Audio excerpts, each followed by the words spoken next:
আচ্ছা, আপনারা কোনদিন বেগুন দিয়ে ইলিশ ভাপা খেয়েছেন? এবার হয়তো ভাবছেন বেগুন দিয়ে তো ঝোল খেয়েছি, এবারটা বলে কিনা ভাপা।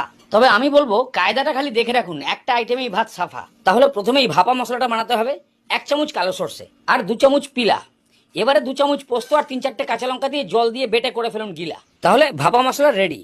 এবার কাঁচা বেগুনের ভোদরা মার্কা গন্ধটা ছাড়াতে হবে। তার জন্য কড়াইতে তেল গরম করে 1 চামচ কালো জিরে ফোড়ন দিয়ে ভালো কোনো ক্যাটলগের ডিজাইন দেখে বেগুনটাকে কেটে দিয়ে দিন। এবার সামান্য একটু নুন আর হলুদের ছিটে দিয়ে মোটামুটি 90% মতো ভেজে অল্প একটু ঠান্ডা করে নিয়ে ওই মেলা থেকে কিনে নিয়ে আসা টিফিন বক্সের মধ্যে দিয়ে দিন। এবারে সর্ষে পোস্ত বাটা, শিলনোড়া ধোয়া জল টল যা আছে গুলিয়ে গালিয়ে দিন। এবার 400 টাকা কিলো ইলিশের টুকরোগুলো ঘরের লোক অনুযায়ী দিয়ে দিন। ওপরে পরিমাণ মতো নুন আর সামান্য একটু হলুদ দিয়ে ভালো করে মাখিয়ে 3 চামচ কাচ্চিঘানি সর্ষের তেল আর 3টে কাচ্চি কাঁচা লঙ্কা দিয়ে ঢাকনা বন্ধ করে বাস। এবারে ফুটন্ত জলে একটা চাকতি বসিয়ে টিফিন বক্সটাকে বসান আর ঢাকনা দিয়ে মাত্র 20 মিনিট আপনার জীবন থেকে খসান।